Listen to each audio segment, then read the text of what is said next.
이사야 30장에 들어섰습니다.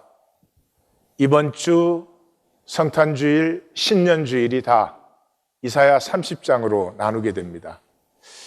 30장이 상당히 아프기도 하고 힘들기도 한 장이어서 이 시간에 참으로 하나님이 적절하게 허락하셨다, 그렇게 생각합니다. 오늘 제목은 나는 가짜다. 저를 포함해서 우리 모두는 가짜입니다.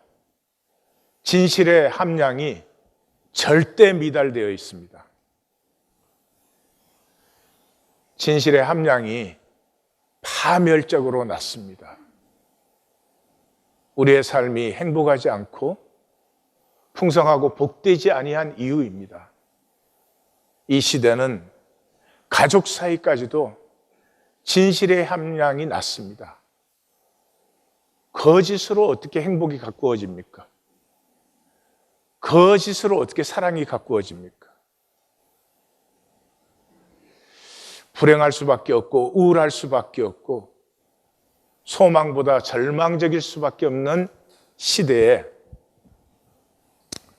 우리가 살고 있습니다. 그러나 문제는 아니에요. 내가 가짜라는 게 문제는 아니에요. 왜냐 그러면 하나님은 진짜만 받으시는 분이 아니시고 가짜가 아니면 다 받습니다. 세리가 세리면 하나님이 받아요.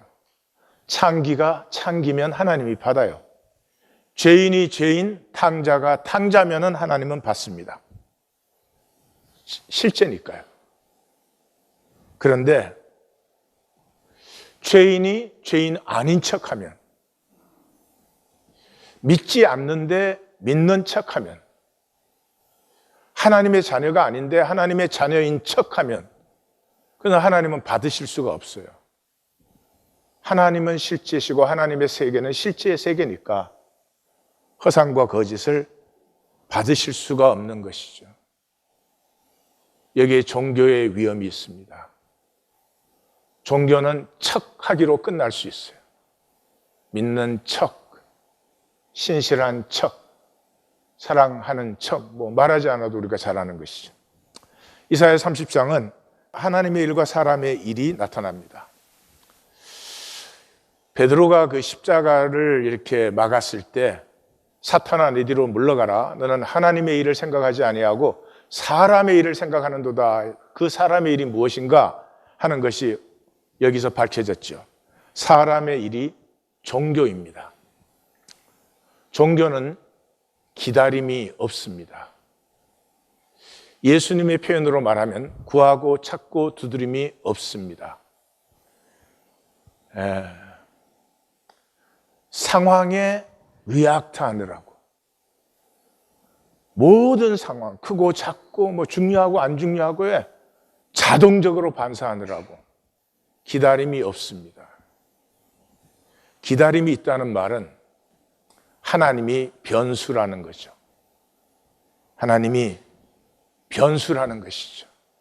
근데 하나님은 현상의 변수가 아니에요. 현상에 지금 돈이 없어.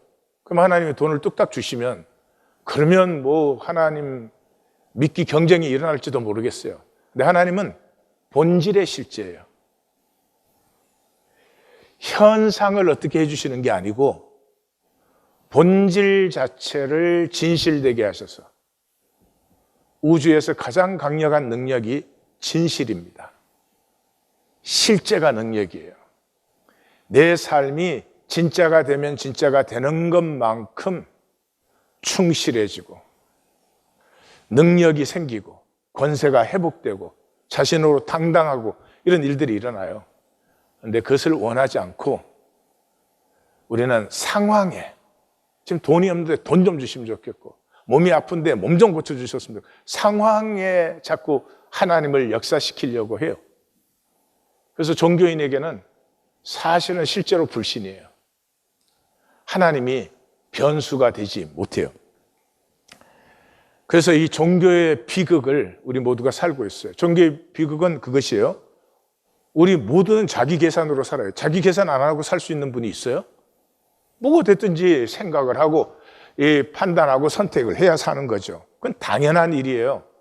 근데 종교인은 하나님을 믿는다 안다 그러잖아요. 그러니까 자기 계산을 살기 위해서는 하나님과 말씀을 부인할 수밖에 없어요.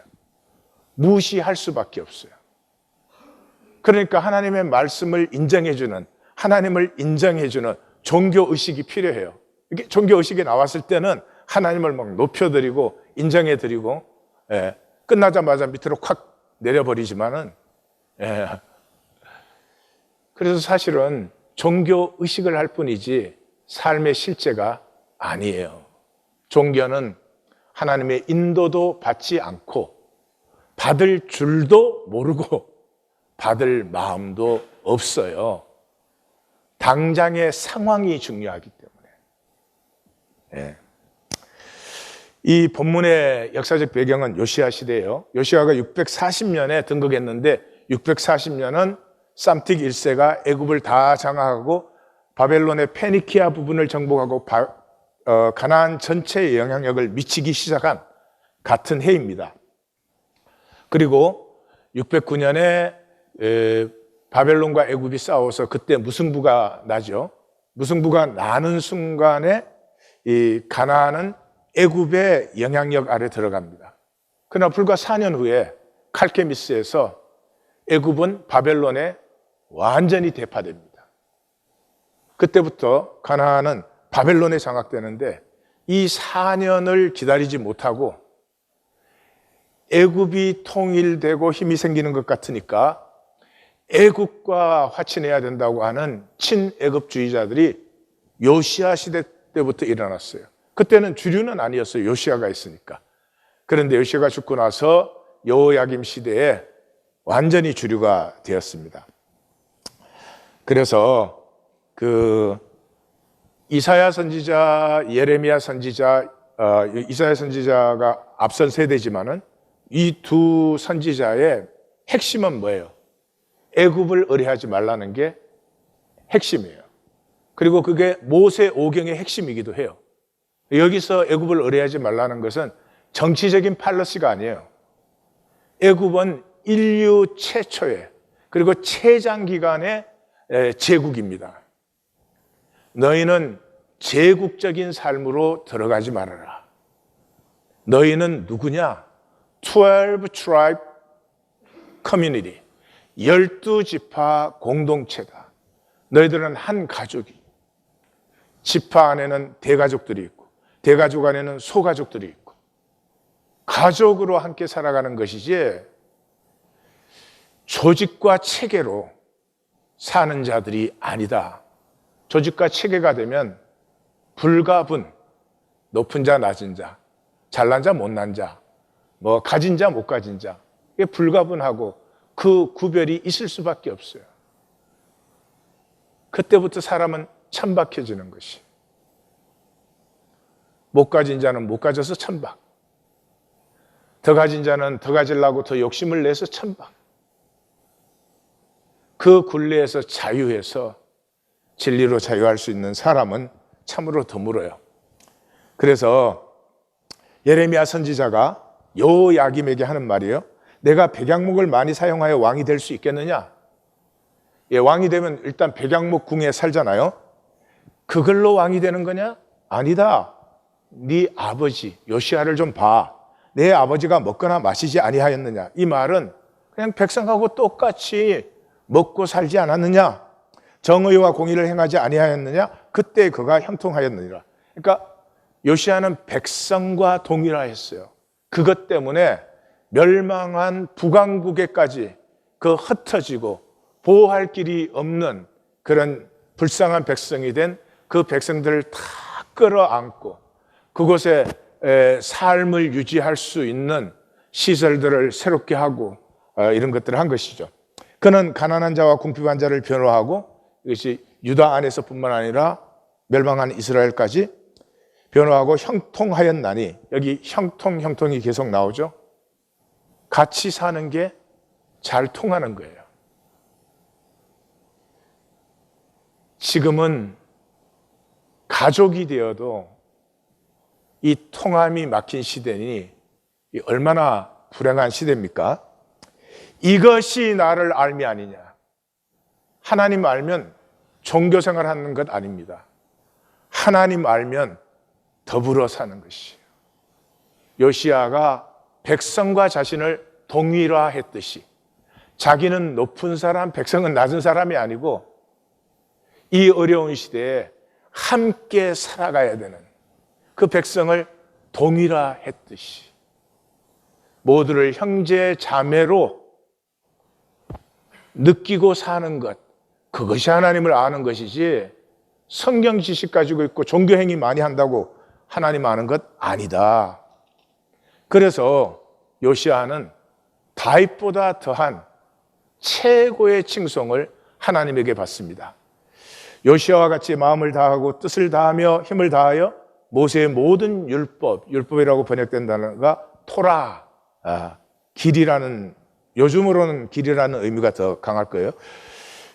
모세의 모든 길을 따라 여호와께로 돌이킨 왕은 요시야 전에도 없었고, 그러니까 다윗도 요시야에게는 안 되는 거죠. 후에도 그와 같은 자가 없었더라. 이 성경에서 많은 분들이 질문을 가지고 있고, 저도 끝까지 가진 질문이, 왜 요시야가 전사했을까? 왜 요시야가 애굽이 진검하는데 애굽을 막겠다고 나가서 전사했느냐? 여기에서 이제 분명하게 풀렸죠. 요시야가 바벨론과 싸우기 위해서 아수르와 동맹을 맺었으니까 애굽이 바벨론을 저지하기 위해서 출병하는데 요시야가 그 길을 막았었습니다. 그러니까 여기는 애굽보다도 지금 유다 안에서 일어나는 친애굽주의자들을 경계하고 저지시키는 것이죠. 요시야는 첫째로 말씀을 분명히 받았습니다. 애굽과 절대로 화친하고 조약 맺고 의뢰하지 말라는 말씀을 분명히 받았을 뿐만 아니라 분명히 본 사람이에요. 지금 쌈틱 1세가 아수르 힘을 빌려서 잠깐 통일을 하고 힘이 있는 것 같지만 종이 호랑이요, 안진뱅이 된 라합이요, 그것을 요시야는 분명하게 봤어요. 그렇기 때문에 감히 유다의 병력으로 애굽을 저지한 거예요. 그런데 그러면 왜 하나님 요시야를 죽게 만드셨나? 전사하게 만드셨나? 그게 하나님의 선고예요. 하나님이 유다에게 이사야 선지자와 예레미야 선지자의 말씀을 선포하는 것은 멸망 전의 마지막 기회예요. 지금 돌이켜야 된다. 그 마지막 기회예요. 그런데 끝까지 거부합니다. 끝까지 자기들의 계산대로. 지금 상황은 애굽이 굉장히 유리하게 보이잖아요. 잠깐 눈 깜짝하는 동안 그 상황에 빠져가지고 하나님의 말씀을 버리잖아요. 이제는 너희의 길은 멸망밖에 없다. 하나님은 멸망시키려고 멸망하는 것이 아니라 너희 지금 상태는 고칠 수 있는 상태가 아니야. 멸망한 다음에 해체가 된 다음에 재구성돼야 되는 그런 단계야. 그래서 요시야를 거두어 가시는 것은, 유다에게 남은 것은 멸망밖에 없어요. 요시야 후에 네 왕이 들었습니다. 네 왕이 아니에요. 이거는 그냥 어지럽고 혼란스럽고 그러다 그냥 맥없이 완전히 파멸되는 것이 유다의 멸망이죠. 본문의 구조는 멸망의 단절을 얘기하고 있습니다. 첫 달랑에서는 종교의 저주. 종교는 뭐냐? 현상 계산밖에 없어요. 하나님 불러서 현상 좀 편하게 만들자. 현상 좀 이익이 생겼으면 좋겠다, 이거예요. 그게 뭐예요? 단절의 결과예요. 단절되어 있기 때문에 이익을 챙겨야 돼요. 단절되어 있기 때문에 나를 지킬 수 있는 계산이 필요한 거죠. 그 반대편에는 희귀한 남은 자들이에요. 남은 자들은 뭐를 해요? 하나님의 정의를 기다리는 사람들이에요. 하나님의 정의는 뭐예요? 한 가족 되는 거예요. 한 가족으로 살아가면 쌓아놓을 필요가 있어요. 성벽이 필요가 있어요. 미사일이 필요가 있어요. 전쟁이 필요가 있어요. 제1세계, 제3세계가 필요했어요. 이 지구가 얼마나 편안하게 각자 자기 보람을 누리면서 살아갈 텐데, 이 미국처럼 가질 것 다 가지고도 여전히 생존의 힘에 허덕거리는 이런 삶을 사는 사람들에게서 완전히 구별된 사람들. 그리고 그 안에는 하나님과 말씀을 원하지 않는 종교, 거짓을 원해요.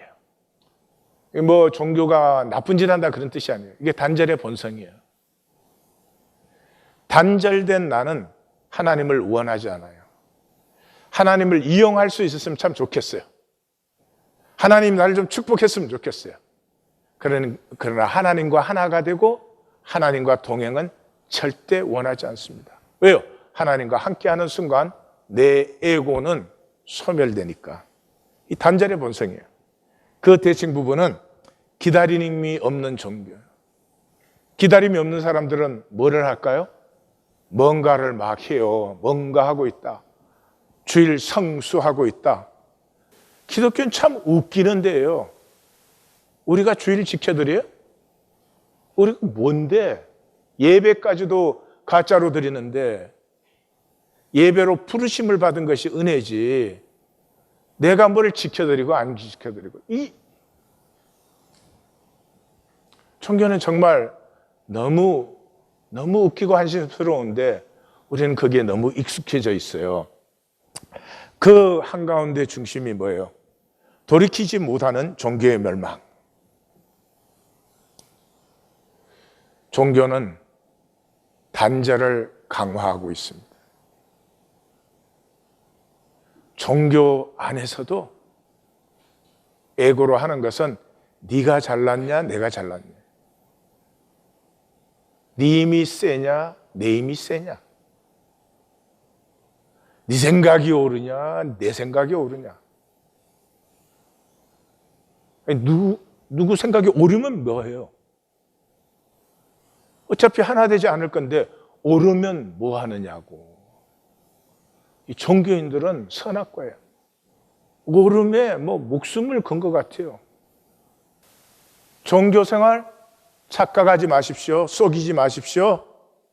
점점 단절을 더 강화하는 것입니다. 남이야 어떻게 되든 나 구원 받아야 되겠다는 거죠. 나는 복 받아야 되겠다는 거죠. 그것이 우리 중에 아무도 스스로 돌이킬 수 있는 사람이 없어요. 돌이키지 못해요. 돌이킬 수 있는 길은 두세 사람이 바늘구멍만큼이라도 그 진실이 통할 때, 거짓은 혼자 감추고 있을 때는 열 수 있는 용기가 절대로 없어요. 그러나 함께 공감할 수 있는 누군가가 있을 때 나의 거짓, 나의 가짜됨을 함께 나눌 수 있어요. 1820 데일리 브레드는 그게 모여서 잘 나누자, 열심히 나누자, 성경 지식 더 갖자 이런 게 아닙니다. 다쳤던 가슴이 바늘구멍만큼이라도 통함으로 말미암아 돌이킴이 일어나는 자리가 1820 데일리 브레드입니다. 첫 번째 단락 1절에서 7절은 현상 계산으로 망하는 종교예요. 이 시작이 그러잖아요. 화 있을진저 폐역한 자식들이요. 이거 선지자가 처음 말하는 게 아니잖아요. 1장부터 시작된 주제예요. 왜요? 나를 무시한 개교, 나를 무시한 맹약. 그러니까 계산하고 조약 맺고 하는데 하나님을 무시하니까 단절을 더 하면 할수록 단절을 강화하는 것이지 하나됨이 회복되는 게 아니죠. 그래서 죄에 죄를 더하는 것이죠. 내게 묻지 않고 바로의 세력과 애굽의 그늘을 의뢰한다. 그러나 바로의 세력은 수치가 되고 애굽의 그늘은 수욕이 된다. 사신을 소환, 국경을 거쳐서 하네스까지 애굽 중앙까지 보내지만 애굽은 돕지도 유익하게 하지도 못하고 수치와 수욕이 될 뿐이다. 재물과 보물을 싣고 네겝 땅을 지나는 짐승만 고생시키는구나. 너희 무익한 일에 너희나 고생하지 왜 짐승까지 고생시키냐. 거기에는 암사자, 수사자가 나오고 독사가 나오고 날아다니는 불뱀이 나오는 위험하고 공고한 땅인데 너네나 가. 왜 죄 없는 짐승 끌고 들어가. 애굽은 안전뱅이 된 라합이야. 그들의 도움은 헛되고 무익하니라. 이 첫 단락이 종교의 역설적인 저주를 보여주고 있어요. 종교는 이원하잖아요, 반드시. 예? 예배 드리는 시간은 거룩한 시간이에요. 예배 끝나는 시간, 난 무슨 시간인지 모르겠어요. 그래서 종교는 그거예요. 내가 주일 예배 드렸으니 나머지 시간은 내 마음대로 사는 거지. 내 계산으로 사는 거지. 그러니 종교 행위를 하면 할수록 하나님을 부인하고 하나님을 무시하는 자들이 돼요. 종교가 무엇인지 좀 진실되게 우리 직면하십시다. 왜 그런 일을 하냐 그러면 뇌로 살기 때문에, 뇌의식. 이 뇌는 완전 단절된 거예요. 이 뇌는 실제와의 접촉점이 하나도 없어요. 이 꽃을 보지만 이 꽃의 색깔 이거 다 뇌가 만들어내지만 뇌는 꽃을 본 게 아니에요. 눈을 통해서 들어온 전기 신호, 화학 신호를 통해서 내가 만들어낸 현상이에요. 뇌는 실제와 아무 상관이 없이 완전 단절되어 있는 것이에요. 그래서 뇌는 현상 이익만 보이는 현상의식이에요. 계산에 능해. 계산에 능한데 그 계산으로 망해요. 그 계산 때문에 허무에 굴복하고 썩어짐의 종로로 돼요. 예, 자기 계산은 자기 상황에 갇혀 있잖아요. 좁쌀이에요. 전 우주가 어떻게 운행 역사하고 통하고 이 우주 전체가 은혜의 복인 것을 전혀 모르고 그냥 당장의 그 손의 이익에 사로잡혀 살기 때문에 향방 없는 달리기, 허공을 치는 주먹질, 정신토록 땀 흘려 계산을 댔지만 엉겅퀴와 가시덤불만 거두는 그런 삶이 되는 것이죠. 이 현상의식으로 보면은 하나님과 말씀은 언제나 손해예요. 하나님과 말씀의 길은 언제나 손해예요. 왜냐 그러면 하나님과 말씀은 현상이 역사하는 게 아니라 본질의 역사하거든요. 그런데 그 본질에서부터 생수의 강으로 솟아나는 것을 기다리는 기다림이 종교인에게는 없어요. 당장. 어리석어요. 생명은 나눔이에요. 지금 우리 여기 살아있는 이유는 천지가 우리와 함께 나누어 주잖아요. 숨 쉬잖아요. 먹잖아요. 보고 느끼고 감격할 것들이 있잖아요. 근데 나는 나누지 않고 이익만 챙기겠다. 그 사람이 복될 수 있을까요? 나누는데 거짓으로 나누어. 그 사람이 복될 수 있을까요? 절대 아니죠. 절대 아니죠. 그러나 이 현상의식은 그게 이익 챙기는 걸로 보이고 이렇게 생명이 통하고 나누게 되면은 그건 내가 손해보는 거라는 이 좁쌀에 갇혀서 우주 전체의 통합을 못 보는 것이죠. 그것을 보는 의식이 몸의식이에요. 몸의 특징은 하나잖아요. 만약에 팔이 잘라지면 팔은 더 이상 내 지체가 될 수 없어요. 하나여야 몸이에요. 그래서 이 몸은 우주 전체를 하나로 통하는 것을 느끼는 것이에요. 그래서 몸은 감동이에요. 감동은 생각에서 있을 때 오지 않아요. 몸으로 오는 거예요. 아이들이 어릴 때 제가 그때는 뭐 그렇게 정말 바쁘게 쏟아냈는지 모르겠어요. 항상 늦게 들어갑니다. 근데 아이들이 또 나 들어올 때까지 좀 기다려요. 기다렸다가 특별히 우리 창룡이는 제가 딱 오면 아빠다 그러면 몸을 완전히 폭탄같이 던져버려요. 팍 안겨오는데 벤자민은 내가 안아도 뻣뻣해요. 첫째. 막내는 지가 안겨오는데도 막 팍 안겨와요. 그러면 그 존재와 몸무게 전체가 팍 느껴지고 그 뺨이 내 뺨에 딱 닿는 순간에 모든 피로가 그냥 다 사라져 버려요. 몸과 몸은 저절로 감동적인 것이에요. 그래서 악수하는 거 아니에요? 그래서 허그하는 거 아니에요? 그래서 눈과 눈이 마주칠 때 미소를. 이 몸은 천지와 하나됨을 누리는 것인데 우주를 다 잃고 내 이익 챙긴다고 하늘 그대로 살고 있어요. 한번 생각해 보세요. 16세기 말에 우리 한국에는 임진왜란이 일어났는데 이순신 장군이 있고 또 수많은 사람들이 있었잖아요. 이순신 장군도 계산하죠. 그 계산 안 하는 분이 아니죠. 그 수많은 사람도 다 계산했죠. 그런데 이순신 장군은 좀 더 큰 계산을 했죠. 나 하나 살아남고 지키고 이것보다는 더 큰 것을 지키고 결여와 민족과 나라를 지키는. 그런데 그 계산의 차이가 민족을 하나로 느꼈을 때, 몸의 의식으로 했을 때, 남은 죽어도 나 하나는 우리 새끼들은 살려야 된다는 이 뇌의 의식이 됐을 때 얼마나 영원한 차이를 만들어냅니까? 하나님 은혜예요. 참 어려운 시대인데 그때 우리 한국 역사에 가장 위대한 사람들이 그때 가장 많이 써요. 곽재우, 권율모, 율곡으로 비롯해서 그때 하나님께서 정말 그 많은 사람들을 한꺼번에 보내주심으로 이 역사가 끝나야 될 나라가 끝나지 않았는데 유다와 똑같아요. 결국은 멸망의 길로 가는 거예요.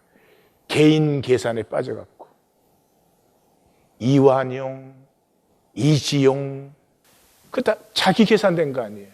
더 큰 하나됨을 못 보고. 사탄은 십자가 후에는 종이 호랑이에요. 우리는 창세기 3장 이후에 다 우리는 저주 아래 있어요. 저주 아래 있다는 것은 불안과 두려움으로 사는 거예요. 무슨 불안과 두려움이요? 의가 없을까 봐. 의가 없을까 봐. 의가 없으면 인간 대접을 못 받아요. 지금 이 시대의 의는 뭐예요? 돈이에요, 돈. 돈이 있으면 어려워지는 거예요. 근데 지금 이 말도 돈 있는 사람이 하면 잘 듣는다니까. 맞는 말 같아. 하여튼 우리의 불안과 두려움은 의가 없을까 봐. 부부 사이에도 그거 아니에요. 나는 의로운 아내다 이거 주장하는 거고 의로운 남편이다 그거 아니겠어요? 근데 이 시대의 의는 소유가 든든해야 되고 힘과 권력이 있어야 되고 성공해야 되고 그거잖아요. 그런데 예수님의 십자가에서는 뭐예요? 내가 의가 하나도 없는데, 아니 없는 정도가 아니라 죽어마땅한 죄인인데 하나님께서 나를 사랑으로 받으셨잖아요. 이제는 의를 만들 필요가 없어요. 근데 종교인들은 왜 계속 자기 의를 만들고 있는지 잘 모르겠어요. 하여튼 의를 만들 필요가 없어요. 의를 만들 필요가 없는 사람은 어떻게 살까요? 내가 누구지? 나는 뭐를 하고 싶을까? 나는 뭐를 한번 해보고 싶으면 좋겠다. 그리고 나의 싸울 싸움, 나의 달려갈 길, 나의 지킬 믿음을 살지요. 계급장 만들어서 다른 사람에게 인정받으려고 사는 게 아니고 이제는 의가 필요 없는데 왜 남에게 의를 인정받아요?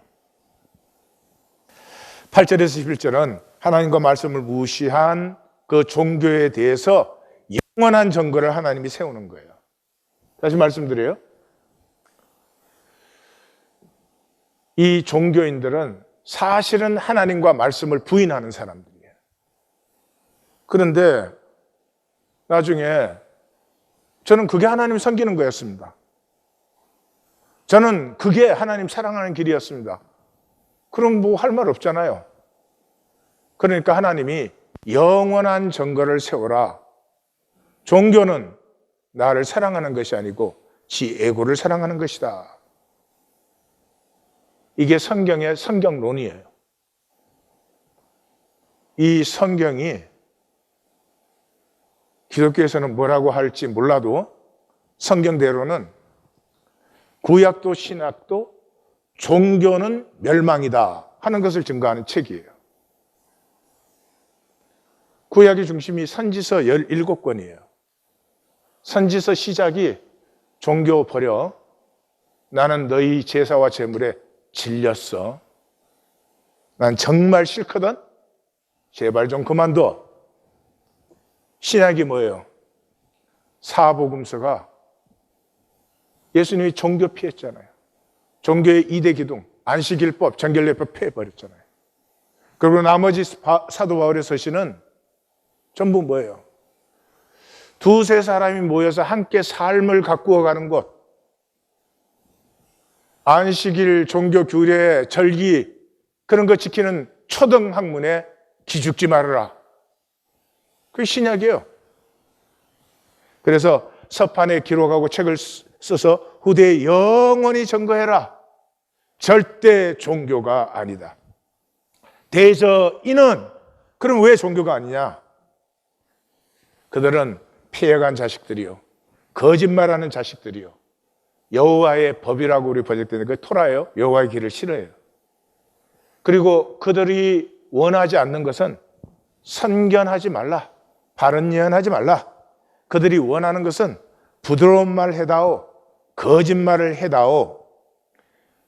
선지자들이 증거하는 그 길과 척경을 버리고 이스라엘의 거룩하신 일을 우리에게서 떠나게 하라. 이게 기독교죠, 기독교. 에고의 왕국이 돼가지고요, 거기에다가 막 성장암이 걸려놓으니까 교회에서 자기 마음대로 안 되면 에고로 정말 천박한 짓거리들을 합니다.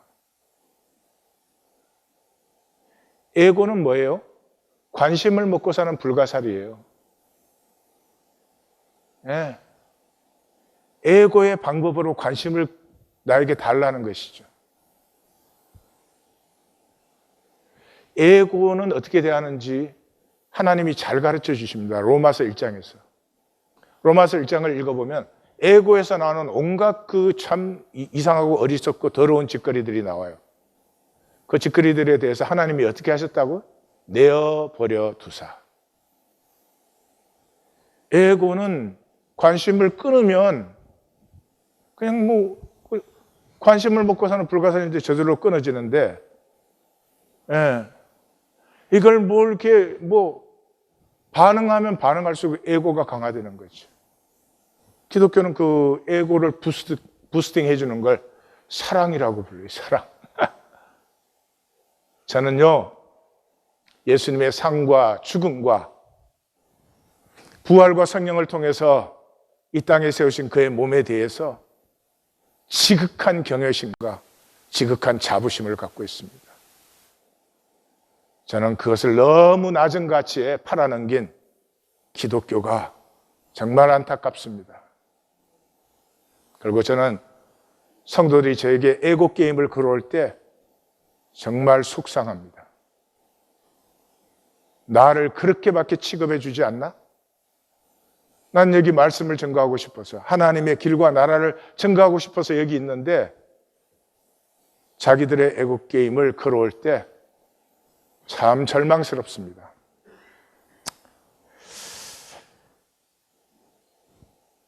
하나님과 말씀이 불필요한 종교, 마치 자식이 부모에게 선물을 가지고 와요. 그런데 부모 자신에게는 관심이 없어. 내가 이렇게 좋은 선물, 비싼 선물 줬으니까 그냥 그걸로 기뻐하세요, 그런 거예요. 그것처럼 부모의 마음을 아프게 하는 게 어디 있겠어요? 그것이 종교예요. 역사 내내, 이건 종교가 잘못했다가 아니라 역사 내내 그것이 인간의 본성이에요. 마귀는 우리를 선악과로 속였잖아요. 그러니까 마귀에 속이면 우리가 선악을 구분해요. 선악을 구분한 다음에는 어떻게 해요? 하나님같이 하나님 노릇을 하죠. 선악을 구분한 다음엔 반드시 선과 자기를 일치시켜요. 그래서 드라마 보기를 좋아하는 거예요. 근데 드라마 볼 때 드라마는 실제가 아니거든요. 그러니까 꼭 나쁜 분과 좋은 분이 있어. 그럼 거기에 빠져갖고 막 항상 똑같아. 어느 걸 보든지 좋은 분이 막 고생하고 죽을라 그러다가 나쁜 분이 죽어. 그럼 끝나는 거야. 근데 그 당연한 걸 매번 볼 때마다 좋은 분 죽으면 안 되는데 막 PD한테 막 편지까지 보내고 막 작가한테다가 막 협박 넣고. 근데 중요한 건 뭐예요? 항상 자기를 선과 동의를 하죠. 실제 삶에서 우리는 나쁜 분 쪽이죠. 수단을 쓰더라도 힘을 가졌으면 좋겠고, 돈을 가졌으면 좋겠고, 성공했으면 좋겠고, 권력을 가졌으면 좋겠죠. 실제로는 사실은 이쪽과 동일시인데 자기 생각에서는 항상 나는 선과 동일시한다는 것이죠. 이것이 종교예요. 그래서 마태복음 23장이 예수님이 종교에 대해서 7번 화이슬 진자한다는데 그 제일 마지막에 뭐예요? 이건 너희들에게 하는 말이야. 근데 종교인들이 뭐라고 그랬어요? 우리가 그 조상 때 있었더라면 우리는 절대로 안 그랬을 것이다. 왜냐하면 생각은 항상 선과 자기를 동일화시키니까. 그래서 하나님이 선고가 내려집니다. 오늘 본문이 힘든 이유가 이거예요. 하나님의 선고가 내려지기 때문에. 말씀을 부인하는 이 종교는 결코 돌이킬 수 없다. 종교는 돌이키지 못합니다. 아마 우리 하나님께 말씀을 듣는 모든 분들은 돌이켜야 되는데, 그렇지, 돌이켜야 되는데 다 아실 거예요. 절대로 돌이키지 못합니다. 왜냐하면 종교는 실제가 없기 때문에. 돌이킨다는 건 실제를 만났을 때 저절로 일어나는 것이에요. 근데 실제가 없기 때문에 돌이킬 수가 없어요. 그래서 이러므로 이스라엘의 거룩하시니가 말씀하시되, 이제 재판관이 이제 선고를 하는 거죠.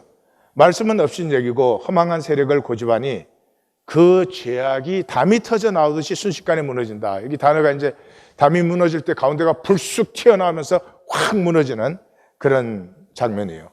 그가 이 나라를 무너뜨리시되 토기장이가 그릇을 깬같이 그렇게 아낌없이 부숴뜨리기 때문에 아궁이에 불을 옮겨 담을 수 있는 조각 하나, 웅덩이에 물을 옮겨 담을 수 있는 조각 하나 건지지 못한다.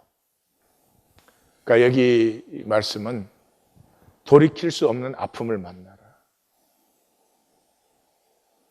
이건 돌이키고자 하는 마음이 있을 때만 만날 수 있는 거지. 제가 말씀 전하는 게 머리로 얼마든지 이해하시고 다 지나치면 되시잖아요. 근데 지나칠 수 없는 말씀이 될 때 아프죠. 아픔에서 기다림이 열리는 거죠. 하나님, 나는 돌이킬 수가 없습니다. 아니, 돌이키지 않는 것을 정당화하지 않으면 저로서는 아마 잘하는 것일 것입니다. 하나님이 임하셔야 됩니다.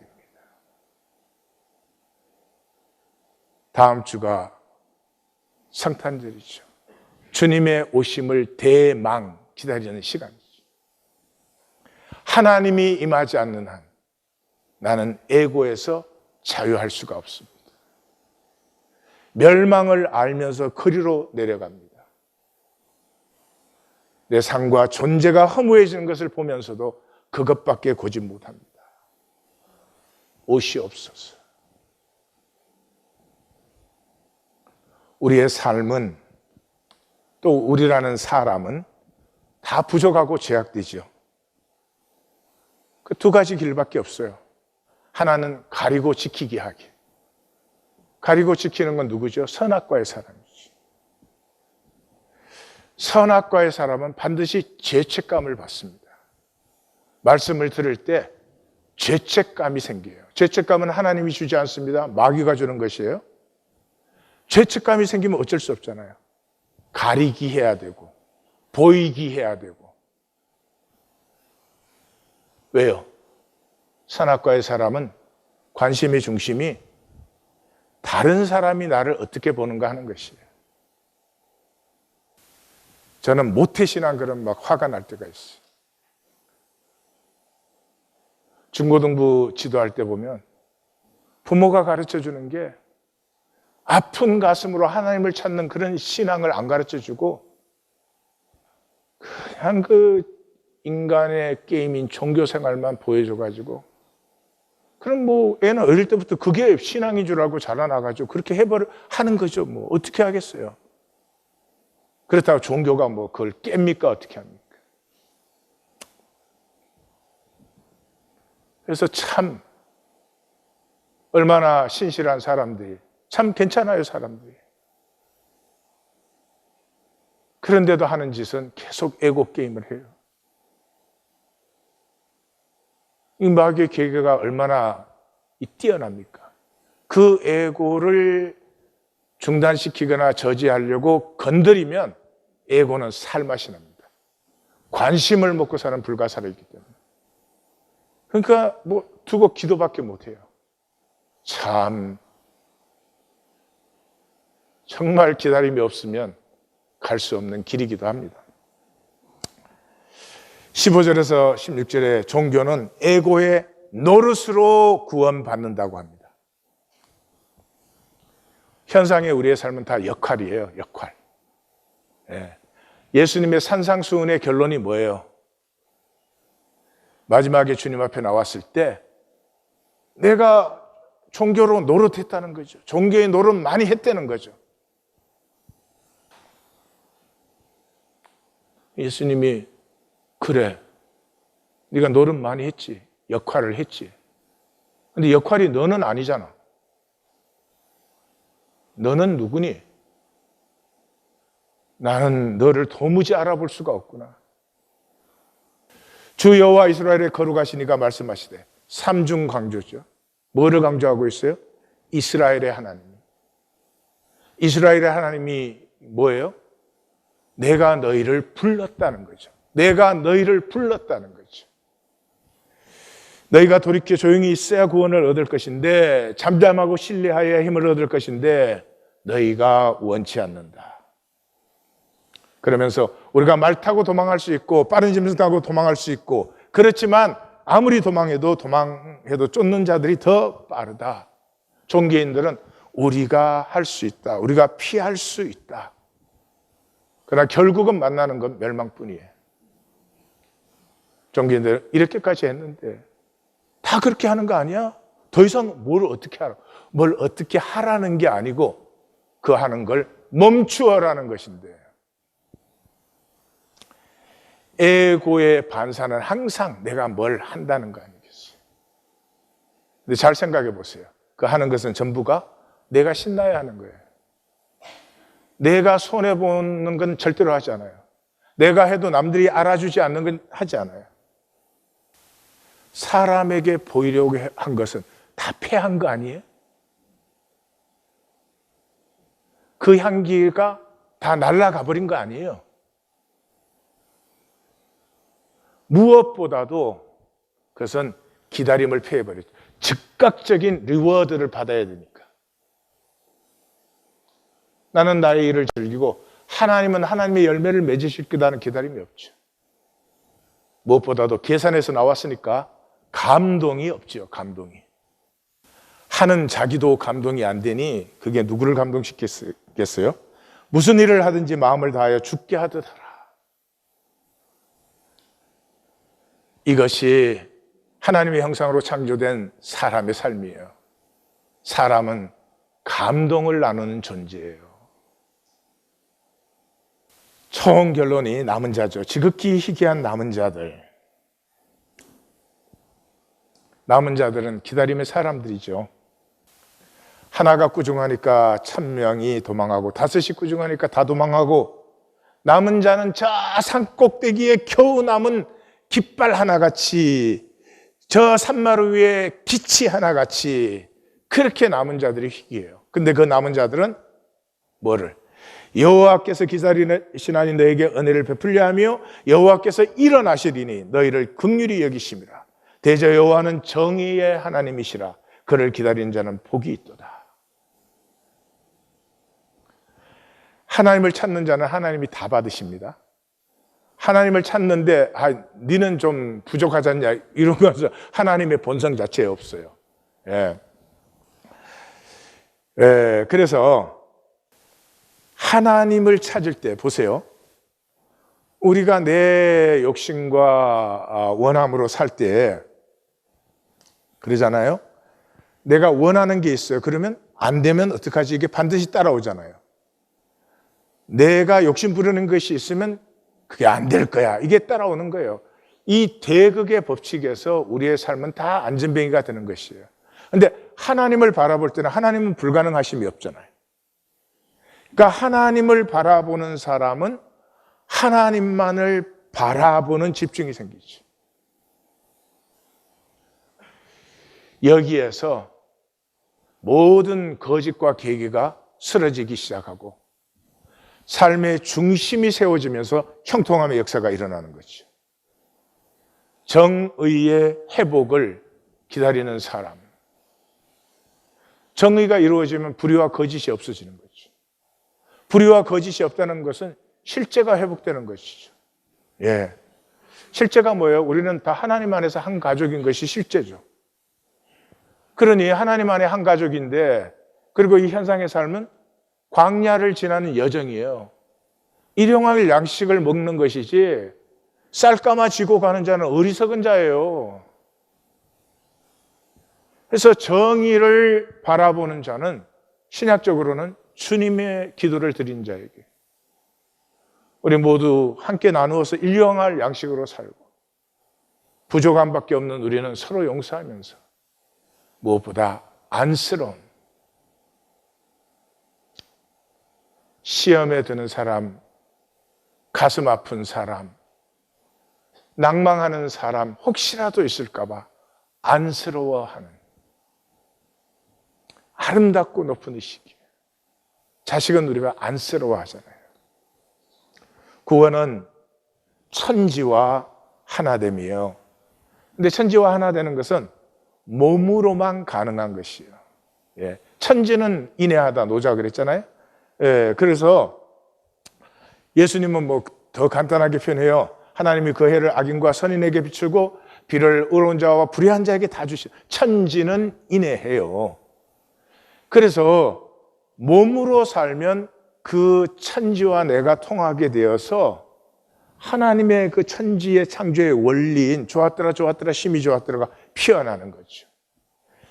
그래서 몸으로 살 때만 하나님의 말씀, 하나님의 창조 원리가 성육되는 것이에요. 그것이 구원이에요. 구원받은 사람의 삶이에요. 그래서 말씀이 육신이 되어 우리 가운데 거하심에 우리가 그 영광을 보니 아버지의 독생자의 영광이요 은혜와 진리가 충만. 이것은 예수님의 얘기이기도 하지만 예수님의 생명이 우리 안에 임하면 우리 역시도 말씀을 성육시키는, 욕망으로 살지 아니하고 말씀이 성육되기 시작하면서부터 나가 회복돼요. 우리가 제일 싫어하는 게 나 자신이에요. 가장 멸시하는 게 나 자신이에요. 잘날 때까지, 남에게 뭐가 될 때까지 절대로 자기를 용서 안 해요.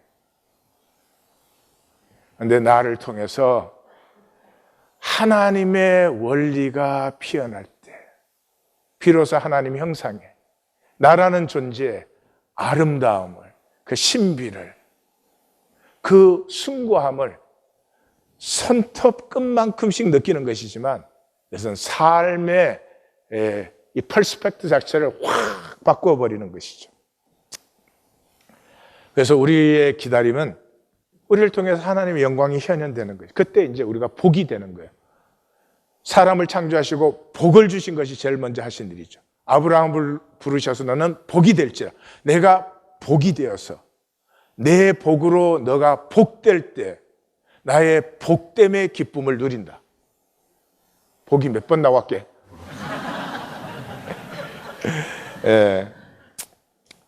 그래서 그런데 내가 하나님의 영광이 나를 통해서 현현되기를 원하는 이 기다림이 생길 때 즉각적으로 그 동전의 반대편은 뭐예요?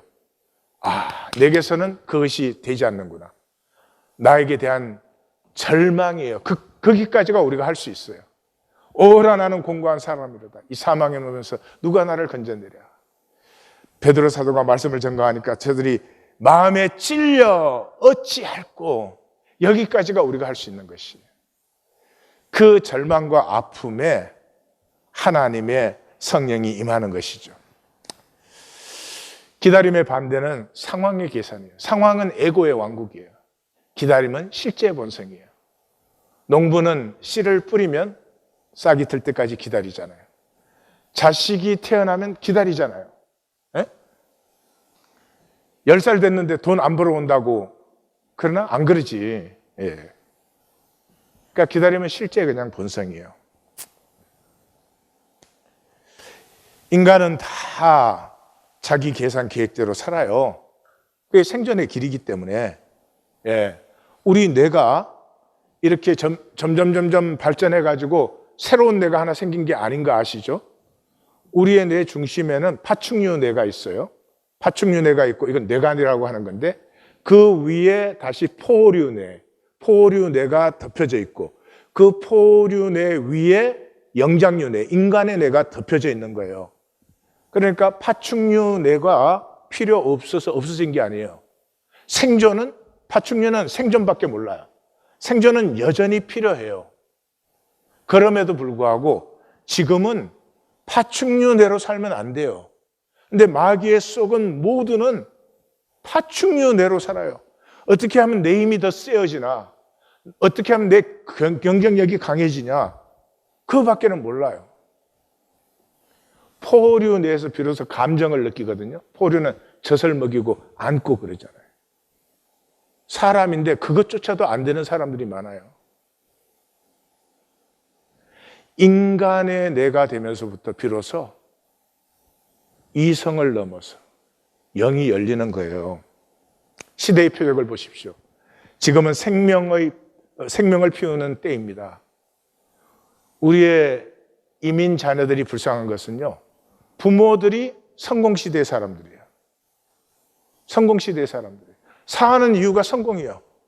그냥 뭐 사람들에게 보일 거, 뭐 나 더 가졌어, 대접받고 이런 거. 지금은 성공시대가 아니에요. 나 이렇게 성공했다, 뭐 돈 많이 번다. 지금 세대에는 그게 관심이 전혀 없어요. 너 저 직급 올려줄게. 별로 관심 없어요. 지금 세대는 뭐에 관심 쓰고 있어요? 지금이 무슨 시대예요? 내가 먹고 사는데 충분할 만큼 확보는 필요해요. 그 다음에는 내가 뭘 좋아하는지, 뭘 한번 해보고 싶은지, 그런 것을 갖고 보고 싶어 해요. 그리고 돈 더 준다고 해도, 직급 올려준다고 해도 자기의 거기에 희생시키지 않아요.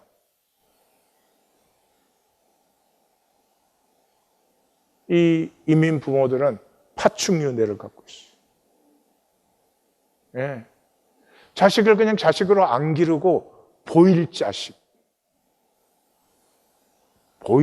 말이 좀 이상하다.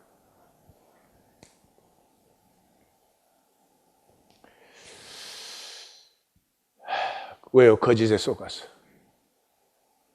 다른 사람들이 막 인정해주고 곽강해주면 뭐가 된 것 같은. 인정해줘봐야 다를 거 아무것도 없다 하는 걸 온 세상이 다 알았는데, 나의 거짓은 스스로 직면하지 않으면 다른 길이 없어요. 제가 아무리 말씀드려도 소용이 없고, 하나님이 말씀하셔도 소용이 없고, 나는 가짜다, 이걸 스스로 직면해야 돼요. 이게 종교의 섭리예요. 하나님이 종교를 허락하셨잖아요. 그 종교에서 나뉘는 것이죠. 거짓 때문에 더욱 거짓될 수도 있고, 종교 안에서 거짓 때문에 깨어져서 순전해질 수도 있고,